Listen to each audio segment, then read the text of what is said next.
Buenas tardes. Bienvenidos a esta conferencia de prensa para entregar el estatus COVID del día de hoy. De inmediato recibimos el mensaje del ministro de Salud, Daniel Salas. Bueno, buenas tardes a los compañeros de gobierno, todos los que están sintonizando la transmisión. Anunciamos que al día de hoy tenemos 231 casos positivos por COVID-19 en un rango que va entre los 2 a los 87 años. Son 101 mujeres y 130 hombres, de los cuales 209 son costarricenses y 18 son extranjeros. 4 casos, aún estamos investigando la nacionalidad. Se ubican casos positivos en 43 cantones de las 7 provincias. Tenemos pacientes en más de la mitad de los cantones a nivel nacional y en realidad esto se va a ir extendiendo. Como lo hemos dicho, la cantidad de casos va a aumentar, la cantidad de enfermos graves va a aumentar y la cantidad de personas que lamentablemente van a fallecer también va a aumentar. Lo que necesitamos acá, y por eso estamos haciendo el llamado y seguimos haciéndolo, es para que no hagamos un manejo irresponsable en la parte del distanciamiento físico y social y en la parte de las medidas de higiene, porque eso va, si no lo hacemos responsablemente, si aflojamos en este momento y empezamos otra vez a conglomerarnos, a reunirnos, a tomarnos esto con la seriedad, digamos, que no amerita, que es la seriedad más alta la que ocupamos en esto, el compromiso más alto, lo que va a ocurrir, y tenemos que ponerlo en esa perspectiva clara, es que si hay personas que nos están viendo en este momento, nos están escuchando, que van a enfermar gravemente, puede ser que si no nos comportamos con esa responsabilidad, vayan a requerir una unidad de cuidados intensivos y no vaya a haber la capacidad de atención. De la forma más responsable se los pido, hagamos el distanciamiento físico, hagamos el distanciamiento social, son semanas claves y yo sé que suena como que lo hemos repetido muchas veces y en realidad así es, pero tenemos que hacerlo, tenemos que hacer ese esfuerzo por distanciarnos socialmente, por no tocarnos la cara si estamos en lugares públicos y no nos hemos lavado las manos. Y no ir a lugares públicos en general si no es necesario.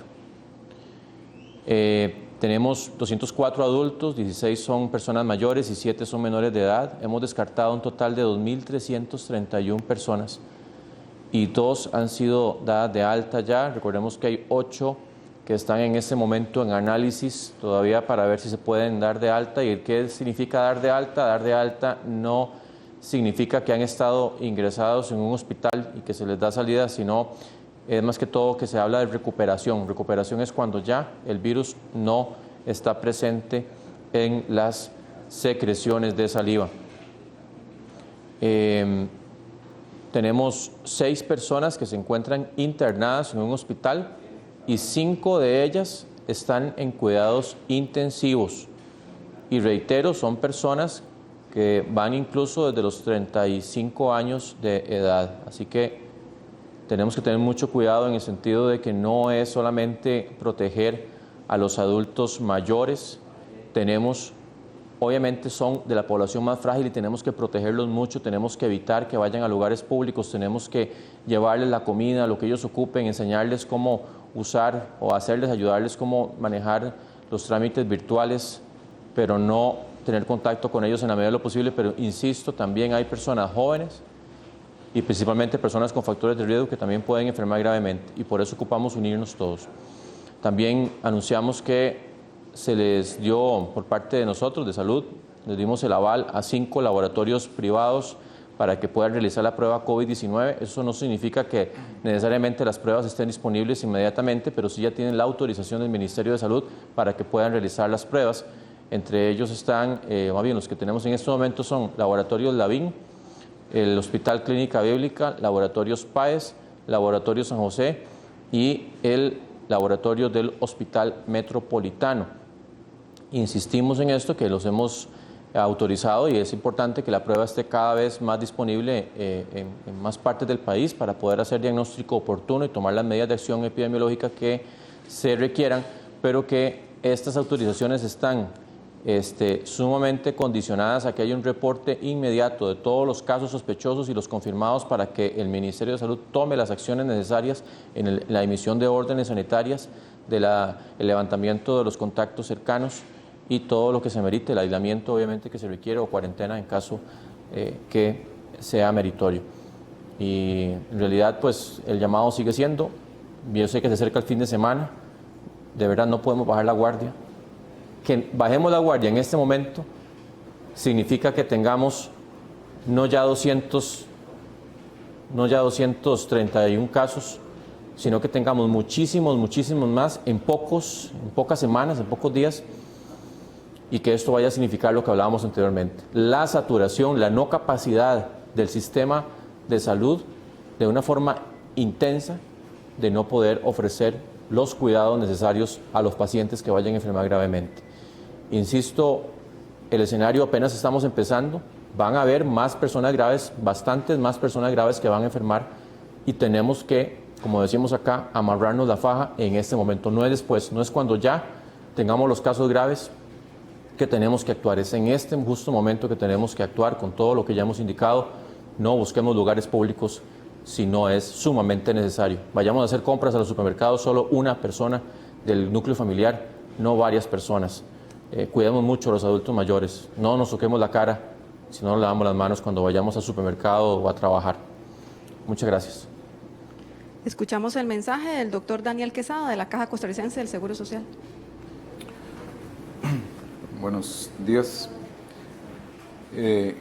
Bueno, la Caja ha hecho y está haciendo un gran esfuerzo en preparar la institución, las instalaciones para proveer atención en salud a las personas. La Caja está implementando tres estrategias fundamentales que ya han sido comentadas anteriormente. Uno es la ocupación mínima, otro es la expansión de servicios, la reconversión de servicios, perdón, que es implementar camas para atender a estos pacientes. Y la tercera es la expansión, que es usando instalaciones extrahospitalarias. Llevamos ya alrededor de 17.900 millones de colones invertidos en insumos, en equipo y en recursos para tratar de responder. Haciendo eco de las palabras del señor ministro, todo este esfuerzo que hace la Caja por toda la población no servirá si las personas no hacen caso. La principal razón por la cual se implementan las medidas es para que el virus no haga un pico de afectación que cause una gran demanda, que colapse la capacidad del sistema y que colapse todos los preparativos que la institución ha hecho. Esto es dependiente de cada persona. En estos escenarios de emergencia y desastres surge el sentimiento de colaboración, de solidaridad. La gente se ofrece a colaborar, a aportar un grano de arena, pero el mejor grano de arena es hacer caso, es cuidarse, es quedarse en casa. Ese es el mejor grano de arena que ustedes pueden aportar para que el sistema pueda prestarle salud oportuna a todos ustedes. Recibimos el mensaje de don Michael Soto. Sí, muy buenas tardes. Para informarles respecto a la restricción vehicular nocturna. El día de hoy, el reporte al final de la jornada fueron 169 personas a las cuales se les hizo una multa por incumplir la restricción vehicular nocturna. Debemos decir que comparado con el día anterior aumentó en 10 casos más.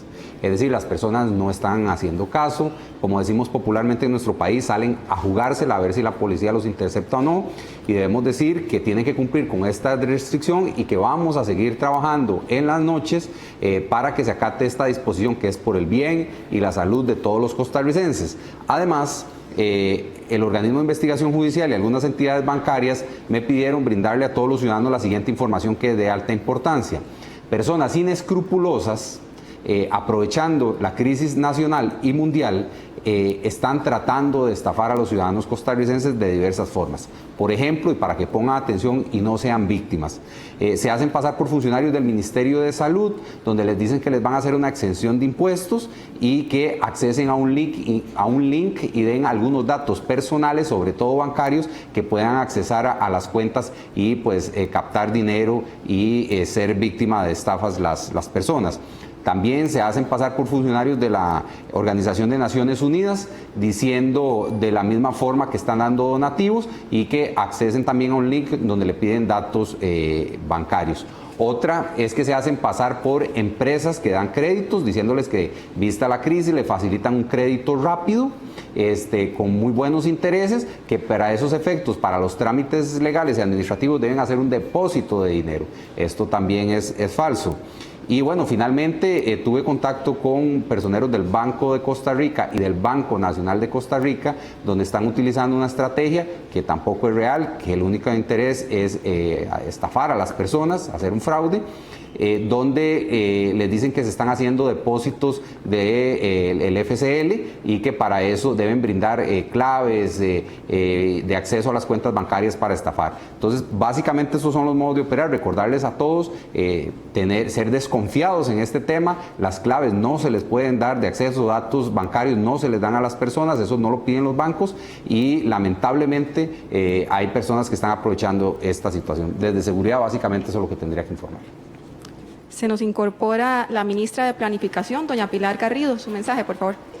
En el caso de las medidas económicas que complementan los esfuerzos para poder garantizar, proteger hogares, evitar la destrucción del empleo y también garantizar mayor liquidez, estamos analizando nuevas medidas, entre ellas una primera en la cual el MINAE, el Ministerio de Ambiente, solicita suspender las solicitudes de aumento de tarifas eléctricas, transporte y suministro de combustible para poder disminuir los efectos negativos de esta crisis sanitaria y poder paliar y mitigar los eventuales impactos económicos de la misma y la capacidad de pago de las personas usuarias, el flujo de caja de los hogares sobre todo.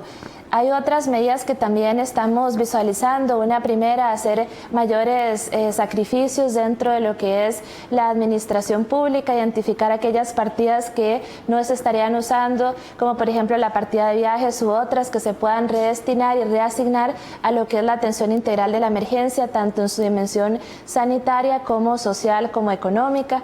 Hay otro proyecto en el cual estamos proponiendo una sobretasa al impuesto específico sobre los combustibles, para que ese diferencial nos ayude también a poder financiar la emergencia por el COVID-19.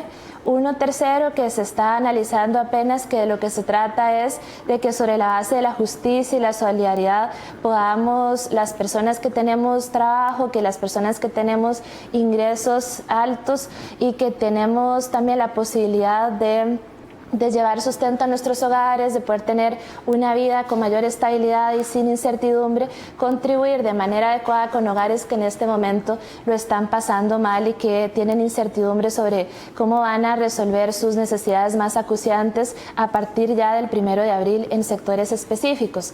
De lo que se trata, esta idea que se está valorando y que estamos terminando de delinear en el Consejo Económico que nos ha propuesto también el Ministerio de Hacienda, tiene que ver justamente con cómo poder optimizar la contribución de los salarios más altos del sector privado, de los salarios más altos del sector público y también cómo poder que las rentas de capital, los ingresos por rentas de capital también vengan a apalancar la necesidad de mayores recursos para poder hacer frente a la atención de esta emergencia.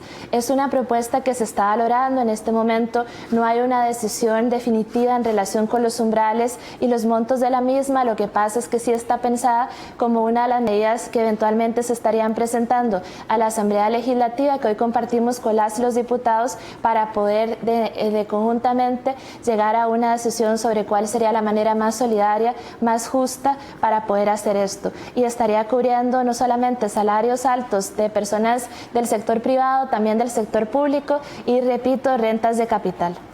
Muchas gracias. Bueno, hay un tema adicional, disculpe, que tiene que ver con que también estaríamos recurriendo a cubrir nuestras necesidades de financiamiento con lo que es las líneas de crédito con multilaterales. Estamos acudiendo a multilaterales para financiamiento mucho más, a un menor costo, para poder también cubrir las necesidades de continuidad de los servicios públicos y también necesidades específicas para población afectada, sea en la dimensión socioeconómica como sanitaria.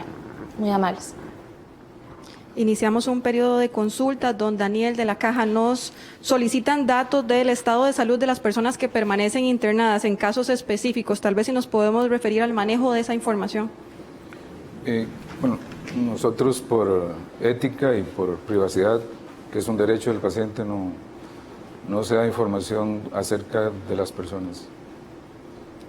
Don Daniel Salas, nos dicen que usted ayer se refirió en que entre el 20 y el 60% de los costarricenses es posible que padezcan el COVID-19. ¿Es así ese dato y esto más o menos en cuánto tiempo sería? Bueno, recordemos que es un virus en donde todos somos susceptibles, un virus nuevo que nunca hemos estado expuestos. Es esperable que haya un porcentaje muy importante de la población que vaya a contraerlo, que vaya a enfermar, y eso son estimaciones que se han hecho no solamente acá, sino en otras partes del mundo. Es incierto decir qué porcentaje y exactamente en qué tiempo.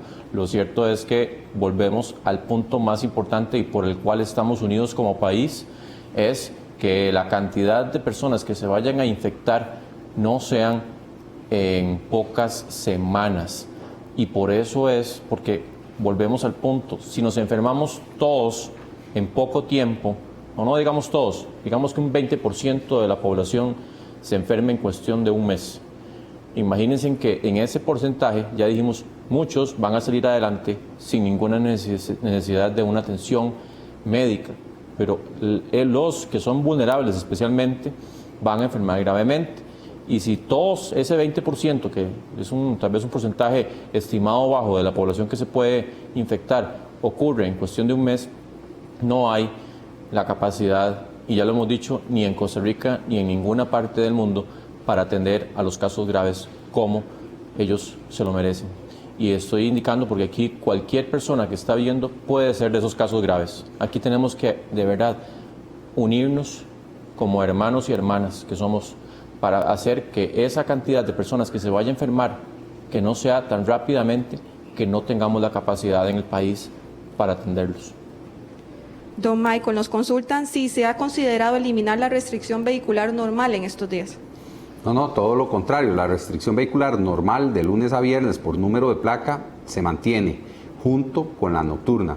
La idea es evitar, como bien lo ha dicho el doctor Salas, el contacto masivo de personas y todas estas medidas tienen ese objetivo. Entonces, de momento se mantiene la restricción vehicular de lunes a viernes en las zonas ya determinadas, la nocturna total, y en algún momento, de acuerdo a las circunstancias, podríamos variar algún tipo de restricción.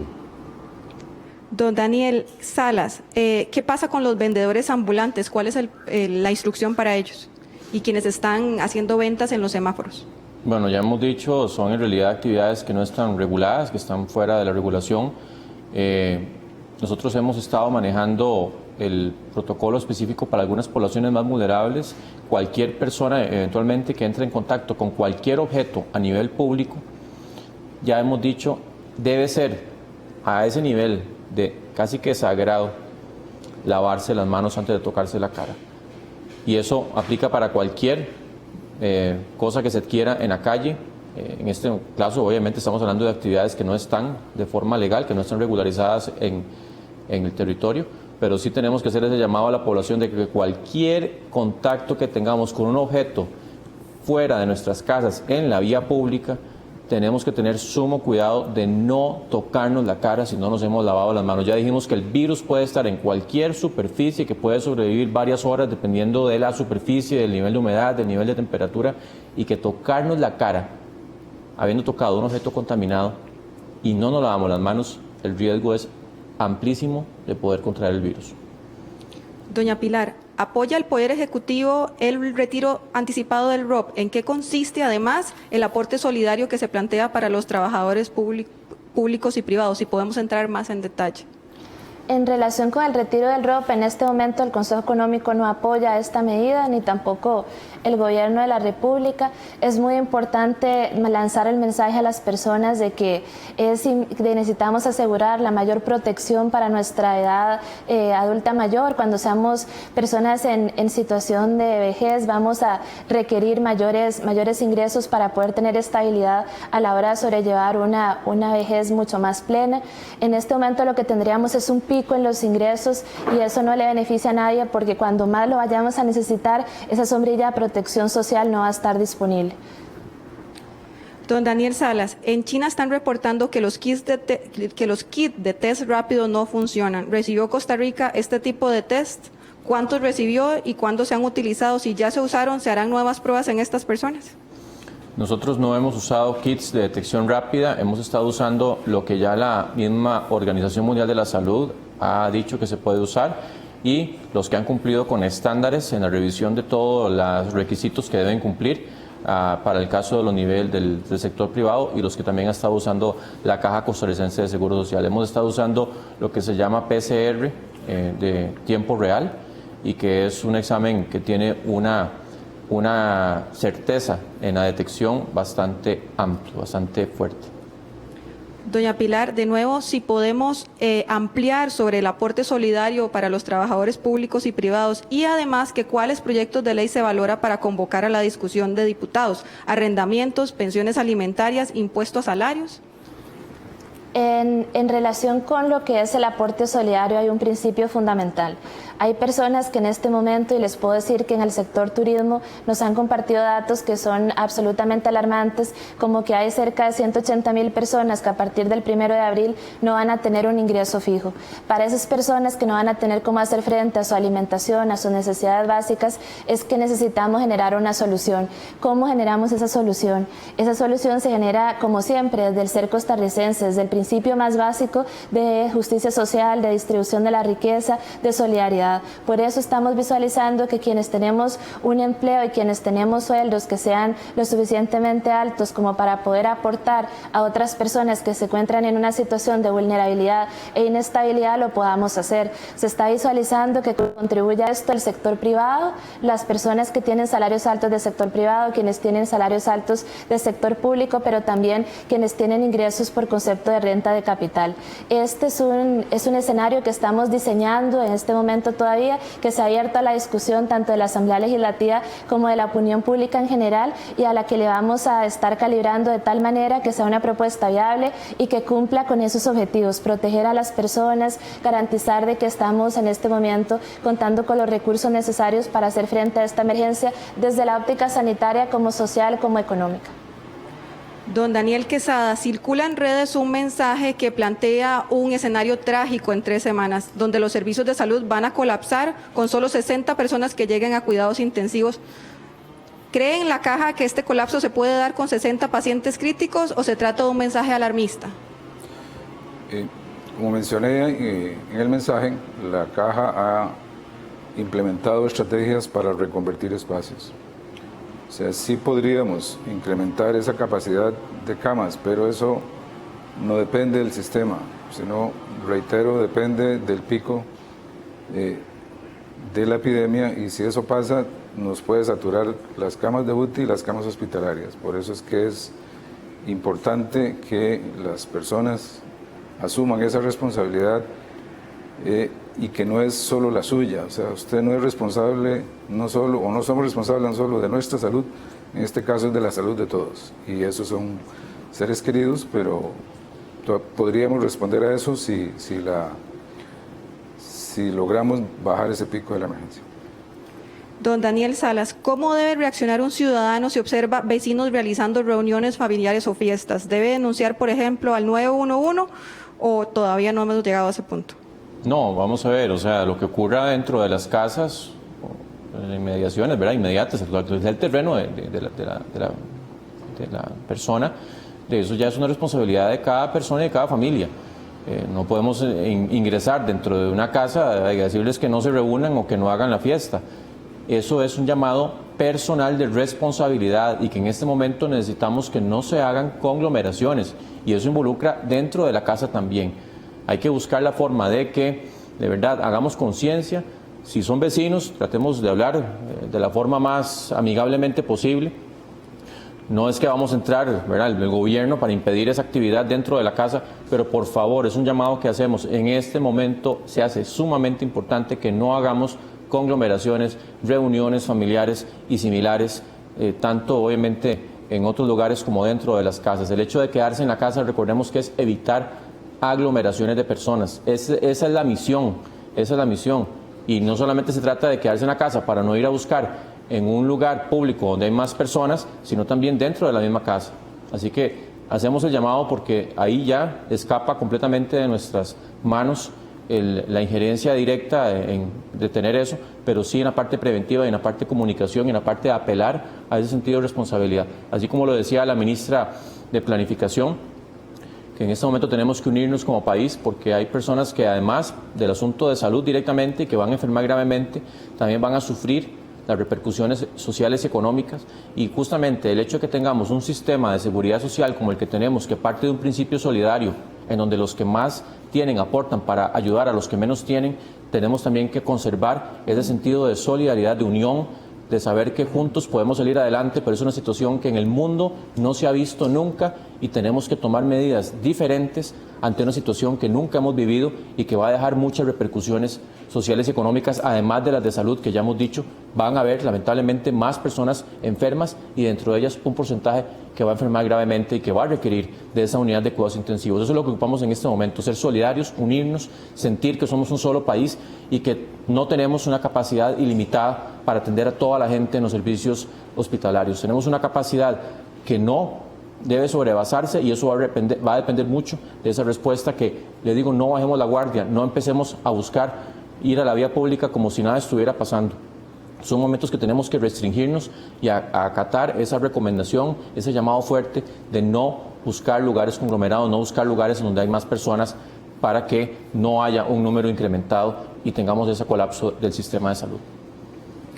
Doña Pilar, uno de los objetivos del Plan Proteger es dar subsidios a quienes pierden el empleo o les reduzcan la jornada. Hoy se anuncia el impuesto solidario que tiene ese mismo fin. ¿Se pide esta nueva fuente de recursos porque el billón de colones se va a destinar a otros rubros de atención de la emergencia o es porque el billón de colones no alcanza para financiar esos subsidios? Y si podemos ahondar sobre los proyectos que se piensan convocar. En relación con el Plan Proteger, tiene una finalidad de tomar todos los recursos de apoyo presupuestario y otros que venían en la corriente legislativa para poder dar más oxígeno a lo que es el servicio de la deuda y la deuda misma.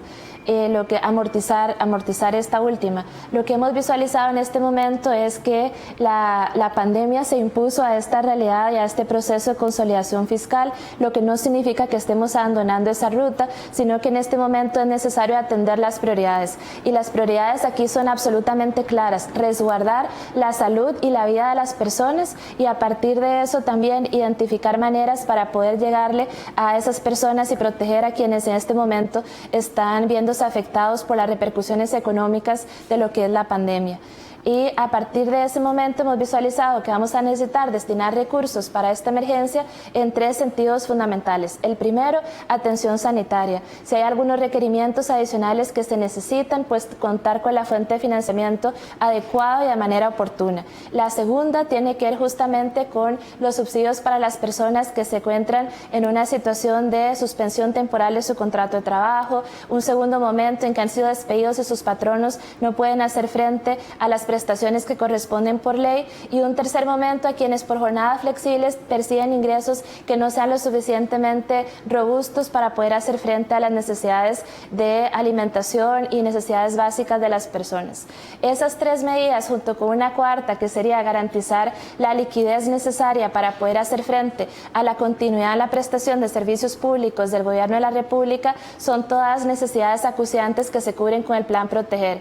pero también es necesario que yo les informe que nosotros no tenemos una bola de cristal ni tampoco tenemos a ciencia cierta todas las respuestas en este momento de las repercusiones de la crisis. Nuestra recuperación va a depender también de lo que pase en las economías de nuestros principales socios comerciales, de los países que siempre nos han confiado sus turistas, y ahí la recuperación va a ser un poco más lenta y vamos a tener que inyectar liquidez a sectores que han sido muy pujantes en nuestro crecimiento, pero que en este momento lo están pasando mal. En relación con los proyectos de ley que se estarían convocando, hay 2 mesas de trabajo que están abordando 3 temas diferentes, y agradezco muchísimo a las señoras y los señores diputados que han asumido con tanta mística y con tanta responsabilidad este trabajo. Uno primero, que es el tema de los arrendamientos; uno segundo, que tiene que ver con moratorias en materia de créditos y otros; y uno tercero, que tiene que ver justamente con estos proyectos que van orientados a pensiones y demás. El Gobierno de la República, conjunto con la Asamblea Legislativa, están delimitando la ruta, identificando la manera para proteger la mayor cantidad posible sin que esto signifique poner en riesgo el sistema financiero. El sistema financiero no es un medio en sí mismo, pero no podemos permitir de que por alguna irresponsabilidad de nuestra parte haya una afectación en el mismo que le impida poder proteger y garantizar mayores ayudas a la gente y a las empresas. Es por eso que todas las medidas tienen que entenderse en la lógica del equilibrio general, es decir, tienen que entenderse desde una visión más sistémica, donde cada decisión que tomamos afecta la liquidez de otra medida y afecta la liquidez en su conjunto. Por eso de lo que se trata es de, con absoluta responsabilidad, seguir caminando en esa ruta y que tengan la certeza los costarricenses que vamos a tomar todas las medidas necesarias para poder garantizar, cuidarles y que tengan los recursos suficientes para afrontar su día a día. Don Daniel Salas, si podemos precisar el rango de edades de las personas que están en cuidados intensivos, el rango, además de eso nos consultan que algunos adultos mayores han llamado para comentar que aunque están sanos, como medida de protección, sus familias los tienen confinados en una habitación sin dejarlos salir. ¿Cuál sería el protocolo efectivo para este manejo de los adultos mayores? Sí, tenemos 5 personas en unidad de cuidados intensivos en un rango que va desde los 36 años hasta los 72 años. Importante indicar que 3 de ellas son menores de 50 años y es lo que hablábamos anteriormente, ¿no? Todas las personas que van a enfermar gravemente son adultas mayores y tenemos que cuidarnos todos y todas, e incluso no necesariamente personas que tengan algún factor de riesgo son los que van a enfermar gravemente. Algunos que también no tienen factores de riesgo detectados o claros pueden también tener enfermedad grave.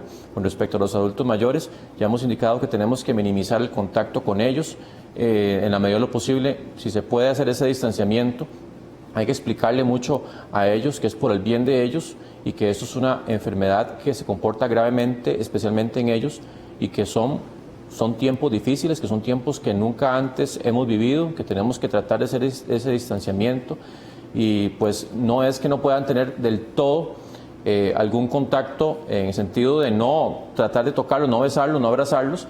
Ellos también, pues obviamente hay lugares comunes en la casa y si también ellos, por ejemplo, hay un baño compartido, pues tener mucho cuidado con el baño, ¿verdad? Ellos obviamente necesitan ir al baño también, pero en la medida de lo posible, que si no es necesario, tengan esa capacidad de que la persona esté aislada y que estemos, como indicábamos anteriormente, no es que no podamos tener una conversación, pero que esa conversación sea largo, ¿verdad? Sea más de 2 metros de distancia, pero tratar en la medida de lo posible que no compartamos los mismos recintos con las personas, no solamente adultos mayores, incluso personas con factores de riesgo en general, que son los más susceptibles de enfermar gravemente. Don Daniel Quesada, el personal de salud de los hospitales como Max Peralta indica que no tiene insumos de protección, mascarillas como N95 o N99, ni botas ni batas desechables. Ellos mismos están comprando esas mascarillas, afirman. ¿Cómo les van a garantizar el suministro de este tipo de implementos? Bueno, si algún centro tuvo un gasto aumentado por alguna razón y nos comunica, lo atendemos inmediatamente. O sea, ya N95 ya ingresó un pedido y dentro de 15 días esperemos ingresen 300,000 unidades. Y de lo más tenemos batas, anteojos, que es lo que más nos ha costado. Pero en este momento tenemos equipo suficiente para las unidades, es que hagan el pedido y se les despacha. Don Daniel Salas, nos hacen varias preguntas sobre la capacidad diagnóstica que estamos teniendo y la cantidad de pruebas que hemos realizado. Si podemos hacer una afirmación en ese sentido. En este momento, sumando los hospitales de La Caja y el Inciensa, que ya están trabajando hace bastantes días, y en el caso de Inciensa, desde hace ya prácticamente un mes, tenemos una capacidad por día de análisis de 550 muestras. En ningún momento se ha requerido llegar a esa cuota. También es importante indicar que las cantidades de muestras que se han quedado eventualmente más de 24 horas en el reporte han sido mínimas. La mayoría se reportan de un día para otro o incluso en algunos casos de la mañana a la tarde. También es importante indicar que ese reporte se hace al médico tratante o al centro de salud que atiende al paciente. Y esa comunicación ya del médico tratante o del centro de salud con el paciente, pues en algunos momentos tal vez no ha sido la más oportuna, pero en realidad se está manejando el tiempo de respuesta, de reacción y la capacidad de análisis con solvencia en todo ese tiempo que hemos tenido el COVID-19 en nuestro país. Don Daniel Quesada, nos afirman que al parecer había una falta de reactivos en la caja, si más bien podemos hablar sobre la compra que están gestionando ustedes en esa línea. Sí, es correcto.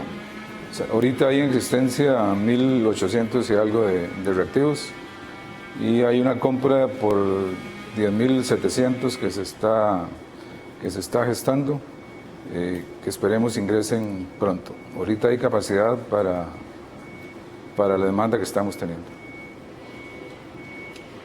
Doña Pilar, ¿usted desea hacer un comentario extra en lo que estaba afirmando? En relación con el impuesto solidario, quizás reiterar que esta es una medida de naturaleza temporal, que está orientada a quienes y que se está conversando, se está determinando diseñar, pero que está orientada a quienes ganan salarios muy altos, quienes tienen salarios fijos, quienes tienen seguridad y estabilidad en estos momentos y también en temas de rentas de capital.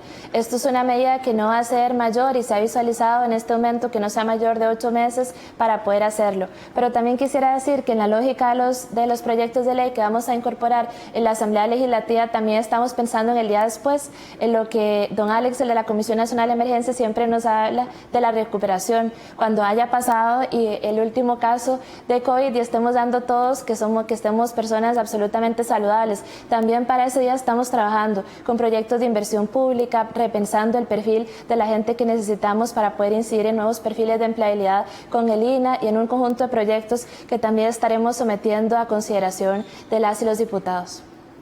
Don Daniel Salas, nos preguntan sobre si hemos determinado las formas más comunes de contagio de las personas que tenemos en este momento positivas por COVID. En San Carlos específicamente hay un rumor muy fuerte de que los contagios que se han dado ahí ha sido por el uso de un mismo lapicero. Bueno, hasta eso incide. Lo que hemos dicho es cualquier objeto y entre más de uso frecuente sea ese objeto, pues mayor es el riesgo. Aquí por eso también es importante estar desinfectando las superficies de los objetos que son de uso común, incluso lapiceros. Pero también volvemos al punto, si una persona tose o estornuda tapándose correctamente con la cara interna del antebrazo, el riesgo se minimiza. No es que no exista, porque sabemos que con solo hablar, ya estamos emitiendo gotitas de saliva y esas gotitas también pueden caer en objetos contaminados.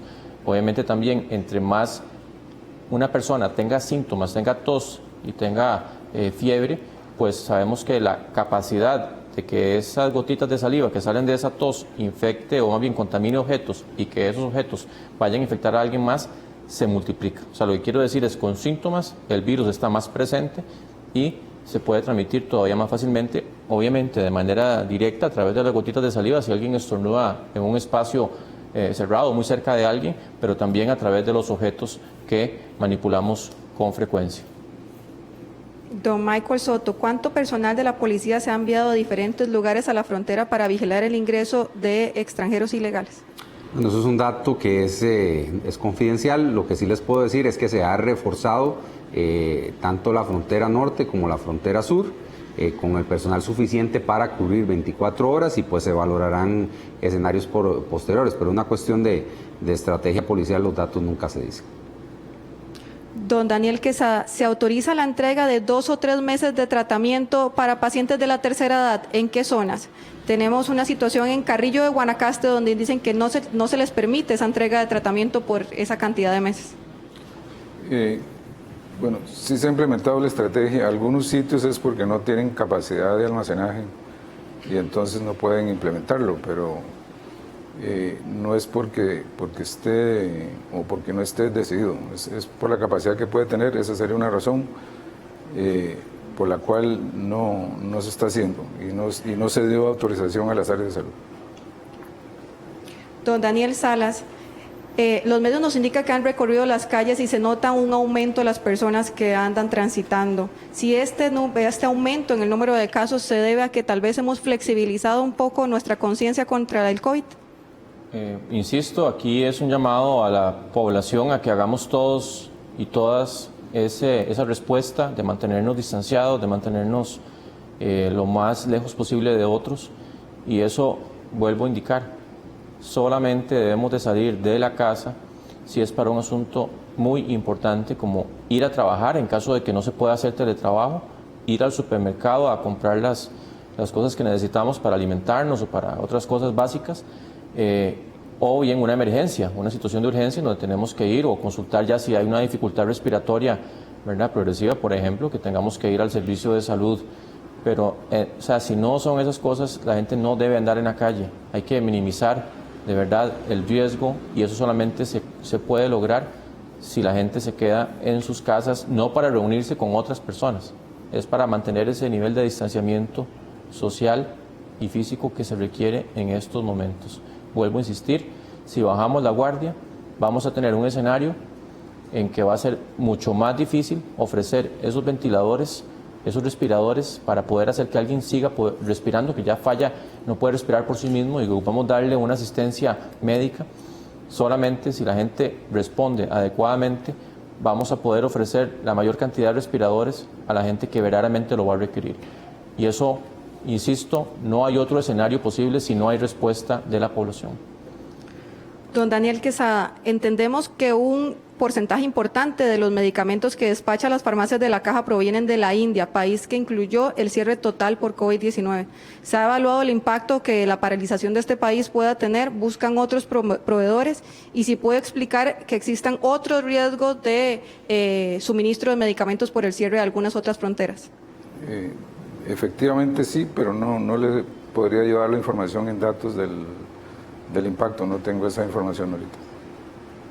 Vamos a contemplar esa necesidad para poder facilitarla después por medio del Departamento de la Prensa de la Caja. Don Daniel Salas, ¿puede explicar si existen otros riesgos para la salud de una persona que entra en contacto con un cuerpo de una persona fallecida por COVID? El manejo de los pacientes fallecidos por COVID ya se ha indicado, tenemos un lineamiento para el manejo de morgues y para el manejo de cadáveres en donde se dice que se puede depositar, más bien lo que tiene que hacerse es depositarse en una bolsa previamente desinfectada y se le puede hacer incluso los oficios de velación siempre y cuando esté en el ataúd con la bolsa previamente desinfectada. Don Daniel Quesada, ¿hay ya algún acercamiento con la UCR, con el TEC para implementar los respiradores y las mascarillas que están siendo creados por estas universidades? Sí hay acercamiento con diferentes entes, no solo con la UCR, con otros entes que están ofreciendo cooperación en este aspecto en la Caja. Don Daniel Salas, la llegada de la temporada lluviosa se aproxima y en caso de que la emergencia COVID se prolongue, ¿qué tanto impacto puede tener en el que se generen más cuadros de resfríos? ¿Implicaría esto establecer más medidas de protección contra el COVID? Eso, como indicaba anteriormente, nosotros todos los días hacemos el análisis del ritmo de crecimiento y del escenario en sí, de la respuesta también poblacional, y eso nos lleva justamente a tomar eventualmente otras medidas. El ingreso de la estación lluviosa pues siempre ha significado un aumento en las infecciones respiratorias. En este momento nunca posiblemente hayamos ingresado a una estación lluviosa, bueno, todavía no es que estamos ingresando, pero si fuera que ingresamos, nunca lo hemos hecho con medidas tan fuertes de distanciamiento social y de aplicación de medidas de higiene, con esta comunicación que hemos tenido todos los días por todos los medios. Y yo espero de verdad que si podamos mantener ese nivel de medidas de higiene y distanciamiento social, en realidad la repercusión que eventualmente podría tener la entrada de la época lluviosa no sea tan importante como para tomar otras medidas adicionales. Don Daniel Quesada, ¿la Caja tiene contemplado ayudar a quienes pagan seguro voluntario e independiente debido a la crisis que se viene? Perdón, otra vez. Si la Caja tiene contemplado ayudar a quienes pagan seguro voluntario e independiente debido a la crisis que afrontamos. ¿Ayudar en qué sentido? No? En los pagos, hacer Ok. algún arreglo de pago o algo por el estilo. No tengo información de eso, pero lo que la Caja no puede es alterar lo que está por ley. Digamos.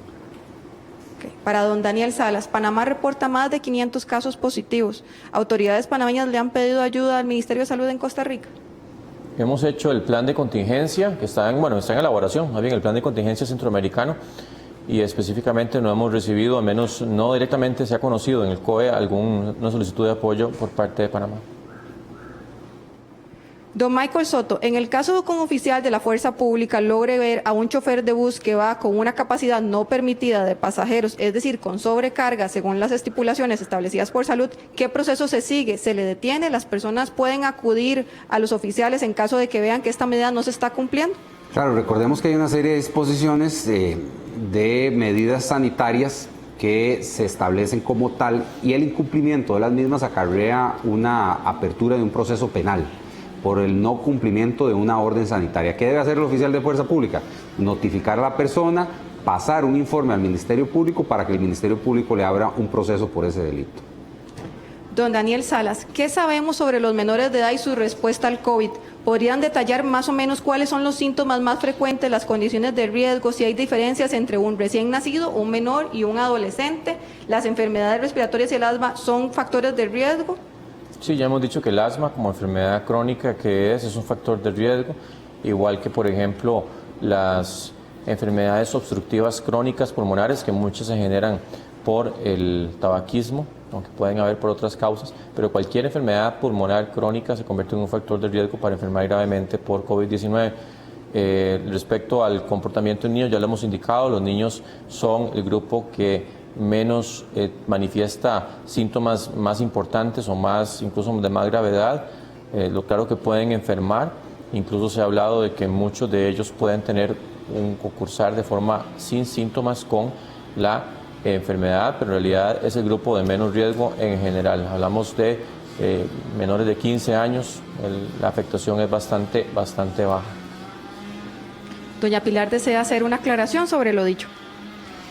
En realidad lo que quisiera hacer es compartir un mensaje al señor presidente que me indica lo siguiente. El gobierno de la República no presentará ningún proyecto que ponga impuestos a salarios de 500,000 colones o menores. El plan Proteger es para cuidar a las personas que perdieron el empleo o bajaron sus ingresos. Convocaremos lo que de manera solidaria, justa y sostenible dé alivio a la población. Don Daniel, las cableras están suspendiendo el internet en las casas a personas que se atrasaron con el pago. Ya hemos enviado esta consulta a Alice también para que haga las debidas aclaraciones hacia las cableras. Pero esto está afectando a estudiantes que los mandan a hacer trabajos por correo, a los que hacen teletrabajo también. ¿Hay una solicitud particular para las empresas en este momento? Yo creo que la solicitud aquí, ya lo hemos indicado, no es de forma puntual y específica para las cableras, es para todo el país y todos los empresarios. Que en este momento tenemos que ser solidarios, tenemos que unirnos, tenemos que pensar en que hay personas que se están quedando sin empleo, hay personas que están disminuyendo su ingreso y que tenemos, de verdad, de aquí tenemos que salir todos como país. Así que es un llamado de responsabilidad de todos y todas de poder aplicar las medidas que sintamos que están ayudando a esa población más desfavorecida y que está saliendo perjudicada con más intensidad en medio de todo esto. Don Daniel Salas, si nos puede precisar por qué no hemos podido dar de alta a las 8 personas que desde ayer se ubican como posibles dados de alta. Sí, recordemos que el término más correcto es recuperados y que eso se debe a que se ocupan 2 pruebas con una diferencia, que salgan negativas con una diferencia de 24 horas entre una y otra. ¿Qué es lo que pasa? Que en algunos casos por ejemplo, todavía puede persistir. Recordemos que el virus puede persistir en algunas personas por más tiempo y entonces el examen sale positivo y entonces habría que repetir la muestra con más tiempo.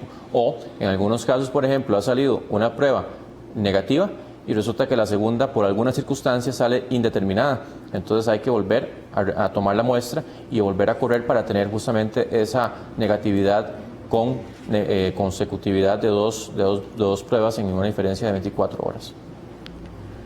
Don Michael Soto, se está vendiendo mucho alcohol en las calles, vendedores ambulantes. ¿Cómo está controlando esto el Ministerio de Seguridad en conjunto con el Ministerio de Salud?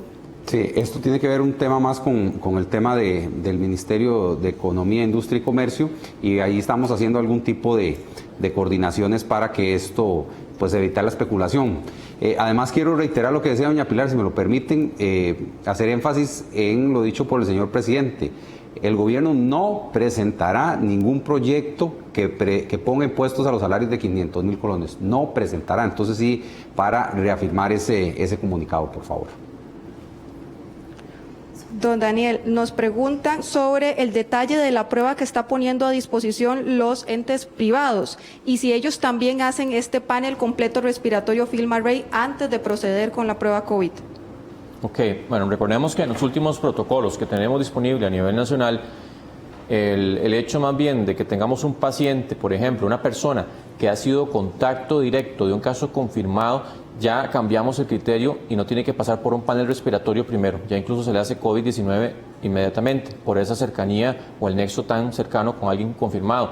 Y digamos, la capacidad que tenga el nivel privado de hacer otras pruebas, pues en realidad eso ya va a depender incluso, porque sabemos que a nivel privado pues ya es la demanda de la persona que va a solicitar la prueba. Así que si ellos tienen la capacidad de hacer otras determinaciones de otros virus, pues perfectamente se puede correr. Obviamente a nivel privado pues eso va a incrementar un costo adicional a la prueba de COVID-19 o en algunos casos puede ser que tengan el COVID-19 integrado en otras pruebas, pero eso va a depender de cada centro. Nos hacen varias consultas reiterativas sobre el posible retraso en las pruebas. Ministro, si podemos ser enfáticos en el tiempo que estamos tardando y la capacidad que sí existe tanto en el sector público como ahora en el sector privado. Ya, ok, tenemos 550, la capacidad de procesar 550 pruebas por día.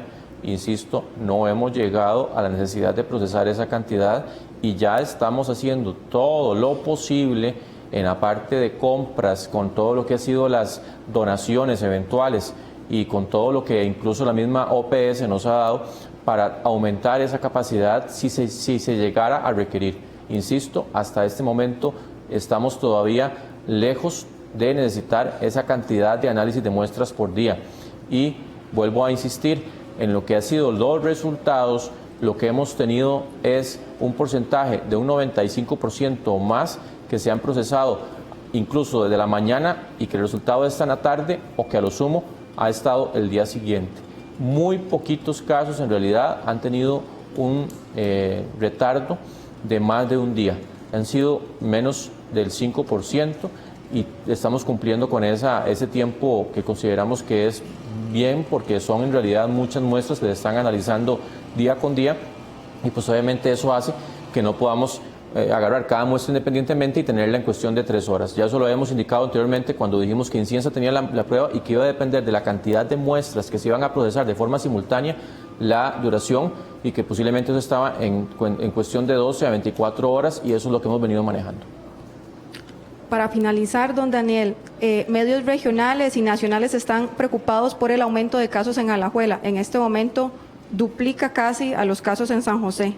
Si se relacionan estos con el caso inicial que se mapeaba en Alajuela y cuáles son las acciones que estamos implementando a nivel de Caja y Ministerio de Salud para poder hacer la contención en este cantón específico.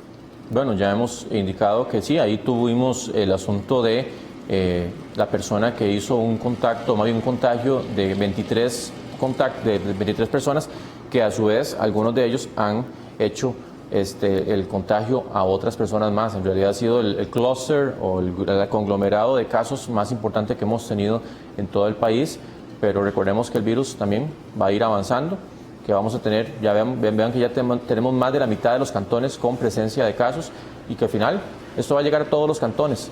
Así que tenemos que prepararnos en el sentido que el virus va a seguir avanzando, va a seguir transmitiéndose, que el contagio impedirlo del todo, que no haya transmisión, no se logra aquí ni en ninguna parte del mundo, es una pandemia y que tenemos que afrontar esa realidad. O sea, el virus está, se va a seguir transmitiendo. Lo que ocupamos, y ya lo insisto, porque esto es la clave, es que no se transmita tan rápidamente en poco tiempo y que tengamos esa sobresaturación de los servicios de salud. Claro que se van a requerir muchas de las capacidades de unidades de cuidados intensivos y eso estamos conscientes, o sea, eso no podemos evitarlo, pero lo que ocupamos es el distanciamiento social, el distanciamiento físico, las medidas de higiene, para lograr que esto no se convierta de verdad en un asunto de negarle el respirador artificial a la gente cuando sí lo vaya a requerir, a la gente que vaya a enfermar gravemente.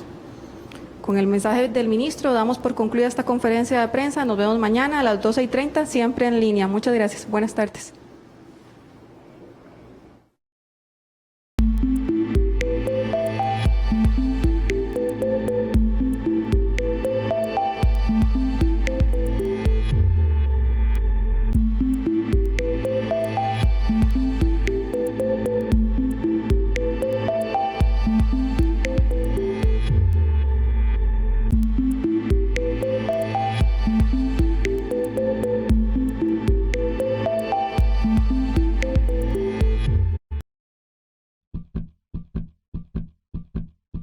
Si no puedes ir a clases, las clases vienen a vos. Te invitamos a ver Aprendo en Casa,